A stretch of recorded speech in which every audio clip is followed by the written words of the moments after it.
पन्ना tiger reserve से विस्थापित कनेरी गांव के लोगों को नहीं मिली आज तक विस्थापित होने पर जमीन। 2 दिन से पन्ना टाइगर रिजर्व के ऑफिस के बाहर खाना पीना, राशन और बोरी बिस्तर लेकर पड़ी हुई हैं गांव के लोग।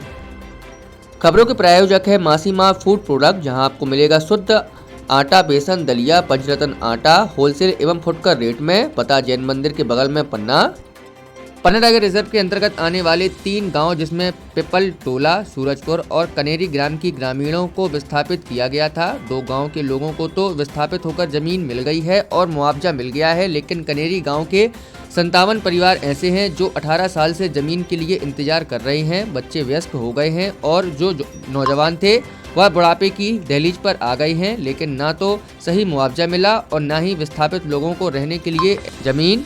ऐसे में इन परिवारों के बच्चों की शादियां भी नहीं हो रही हैं। ना तो टाइगर रिजर्व के अधिकारी सुन रहे हैं, ना कोई कर्मचारी सुन रहा है। अधिकारियों का कहना है कि जल्द ही उन्हें छतरपुर के एक कंपार्टमेंट के अंतर्गत जमीन देने की योजना बना रही है। जल्द ही उन्हें जमीन दे दी जाएगी। दरअसल यहाँ पर उनको पहले जमीन दी थी, वहाँ पर वह रहना नहीं चाहते। 57 परिवार के लोगों ने 2 दिन से पन्ना टाइगर रिजर्व के ऑफिस के बाहर खाना, पानी, राशन और बोरिया बिस्तर लेकर पड़े हुए हैं। हालांकि अधिकारियों ने इन्हें भरोसा देकर इन्हें ऑफिस से तो रवाना कर दिया है, लेकिन 18 साल से जमीन पाने के लिए वह दर की ठोकरें खाने को मजबूर हैं।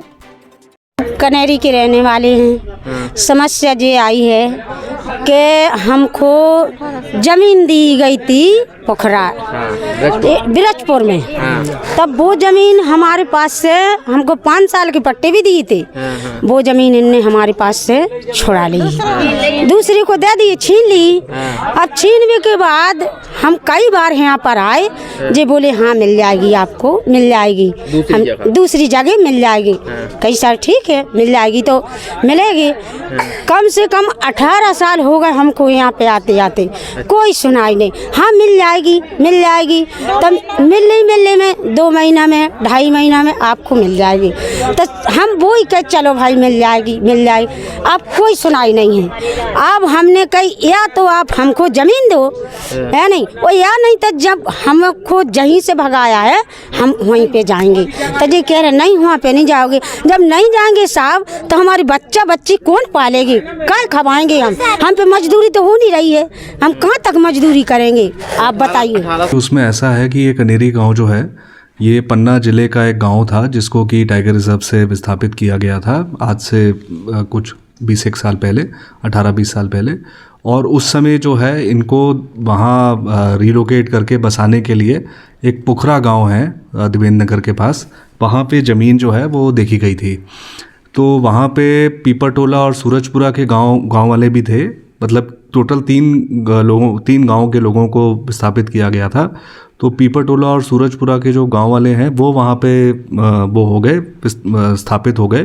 परंतु जो हमारे इसके कनेरी गांव के लोग हैं वो वहाँ पे सेटिस्फाइड नहीं थे। वहाँ उनको ज़मीन जो है थोड़ी पथरीली समझ में आई, तो वो लोग वहाँ पे बसे नहीं। उसके बाद जो है ये जो सूरजपुरा आपका छतरपुर ज़िले में है, अभी वर्तमान में वहाँ पे निवासरत हैं। 57 परिवार हैं ये टोटल। और अभी इनको हमने एक जनवार गांव है पन्ना में, वहाँ भी हमारे पास भूमि उपलब्ध है। वो भी हमने कनेरी के गांव वासियों को दिखाई और इनको फील्ड डायरेक्टर साहब ने भी एक समझाइश दी कि क्योंकि पन्ना अपने शहर से भी लगी हुई भूमि है जनवार की, तो वहाँ भी अगर ये बसते हैं, वहाँ भी अगर स्थापित होते हैं तो बहुत सारे रोजगार और बहुत सारे कृषि भी कर सकते हैं, और कृषि के अलावा अन्य रोजगार भी वो पन्ना शहर में रह के कर सकते हैं। परंतु किन्हीं कारणों से वहाँ की ज़मीन भी जो है वो भी कनेरी ग्रामवासियों को पसंद नहीं आ रही है। अभी फाइनली मैं आपको बताना चाहूँगा इसका जो प्रोसेस होता है उसमें ये होता है कि जो वन भूमि होती है टाइगर रिजर्व से, जो लोग जिनके कोर एरिया से जिन ग्रामवासियों को स्थापित किया जाता है, तो अन्य वन मंडल के किसी और अन्य वन मंडल के जो सामान्य वन मंडल की वन भूमि होती है उसको हम लोग डीनोटिफाई कराते हैं, उसको मतलब निर्वनीकृत कराते हैं, और उसकी जो परमिशन है वो भारत सरकार से आती है। तो अभी एक कंपार्टमेंट है P700, वो छतरपुर वन मंडल के अंतर्गत आता है और वहाँ की लवकुश नगर रेंज अंतर्गत आता है। वहाँ पे 140 हेक्टेयर का रकबा का एक पैच है, वो कनेरी के ग्रामवासियों को जो है स्थापित होने के लिए उनको अच्छा लगा है। तो वहाँ का हमने पन्ना टाइगर रिजर्व ने जुलाई में एक प्रकरण बनाकर उसको डीएफओ छतरपुर की तरफ हमने भेजा है, और डीएफओ छतरपुर साहब जो हैं उसमें अपनी टीप लिखकर, मतलब वो एक परिवेश पोर्टल होता है जिससे भारत सरकार की अनुमति मिलती है, तो हमने प्रकरण बनाकर डीएफओ छतरपुर की तरफ 140 हेक्टेयर का वन भूमि का डाइवर्जन का प्रपोज़ल जो है इनको कनेरी ग्रामवासियों को बसाने के लिए भेजा है। तो डीएफओ साहब छतरपुर उसमें अपनी टीप अंकित करके उसको भारत सरकार की तरफ भेजेंगे, और भारत सरकार से जब उसकी परमिशन आएगी तब वहाँ पे जो ग्रामवासी हैं, कनेरी के ग्रामवासी, उनको वहाँ पे बसाया जाएगा।